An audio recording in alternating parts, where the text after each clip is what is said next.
Wabba hello guys and welcome back to another DC figure review, and today we are reviewing the Superman, Batman, Lex Luthor figure set from Mattel.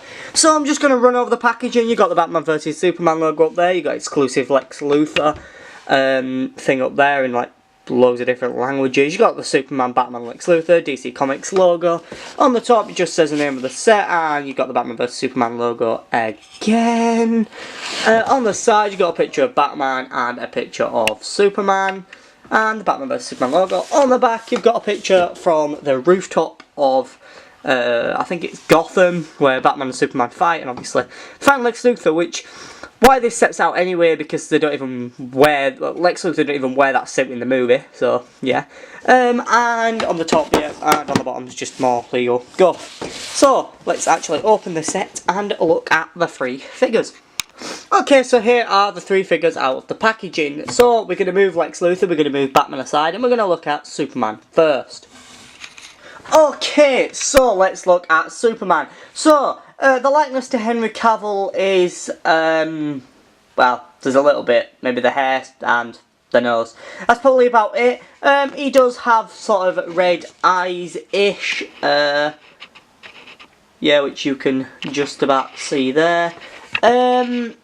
He's got, obviously, the Superman logo, well, the symbol of hope. There is a nice sort of etched design, which you can just see there, which is kind of in the suit. I do think this figure's more bulky than he actually is, especially on the arms.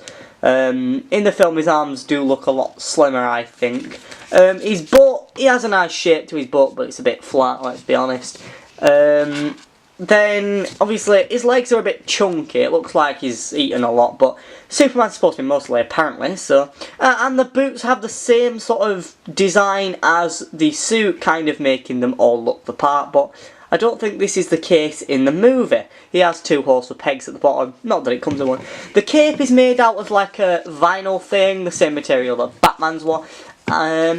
So that's cool, but obviously the top of it's a different colour and like red hard plastic. The only problem with this is I'm scared of actually breaking it or something, or ripping it. But I guess it does flap about a lot well. Yeah, so let's go on to his articulation.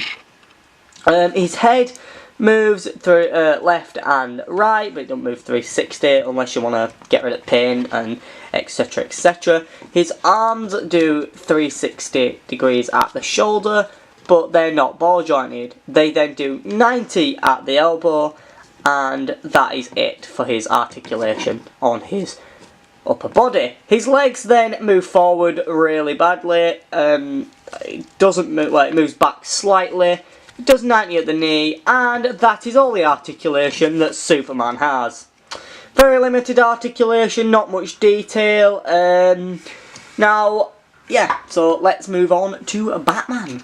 Okay, so here we have Armoured Batman. Now, he's actually battle damaged. It's quite similar to the figure you can actually buy separately with the figure line. You can buy Batman in his armoured suit that comes with a gun accessory.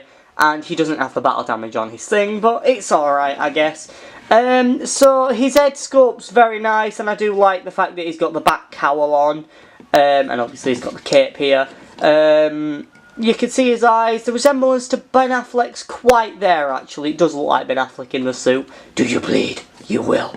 The damage on the suit's quite nice. It'd be nice if it had maybe some sort of burns or something that looked more battle damaged, but he's only been fighting Superman, so yeah. He has his nice utility belt, because Batman must have a utility belt, and the sort of battle damage design has a bit on his knees there, but you've just got the armour all the way around and it looks chunky just like it does in the film. His butt is actually quite well shaped, actually. I do like that, and that's for all you man butt lovers.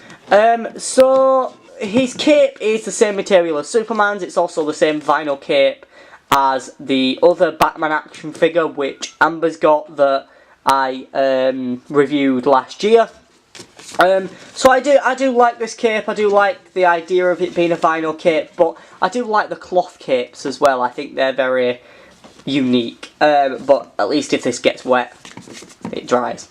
Yeah, he also comes with an additional Armoured Batman head, which is obviously in my hands right now. It's got a little bit of damage on the top because that's supposed to be the battle damaged effect. To put it on his head, when I don't drop it and lose it. To put it on his head, it's pretty simple. You just slot it on like this, but it doesn't look that good because it doesn't actually go all the way to the bottom. Yeah, it looks weird. Unless it's just me that can't do it right, I don't know. Might just be me, but yeah.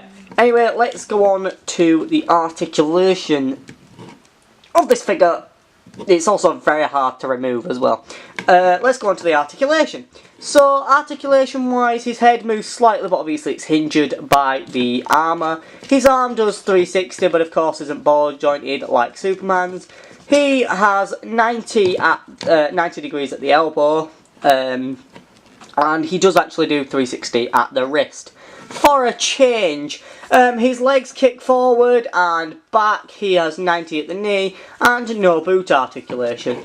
So he's quite limited on articulation, but has a tiny bit more articulation than Superman. So now let's look at Lex Luthor. Okay, so on to the final, well, the worst to last, basically. So this is Lex Luthor. He is quite tall. He's just a big lump of plastic. Now what is really cool is that if you lift up his visor, you can actually see Jesse Eisenberg that plays Lex Luthor, but it don't really look much like him. Detail wise, he's got purple and the green, the standard Lex Luthor colours. He got the Lex Corp logo from the movie on his chest, nice abs on there. There's lots of detail of like nuts and bolts and stuff. His arm has got the orange, for some reason, like orange guns in them. Why this figure's been included, I'm not quite sure. Really, you don't even really buy this figure for this figure, because you can buy the Superman and you can actually buy the Batman separate, unless you want a battle damaged one. But this is only the exclusive thing, and it's honestly not worth £30 for it at the Entertainer, because it, well, is just a lump of plastic with a face in it. Articulation wise, he does 360 at the arm, but they're very loose, and the visor moves up and down, and his hand does 360 degrees. Other than that, he's just a statue to stand there on your shelf. Just as a comparison to figure sizes next to Superman, he's not much taller really. It's a bit taller, but not that much taller, so it doesn't really look empowering like Lex Luthor should be to Superman. Yeah, so let's come out.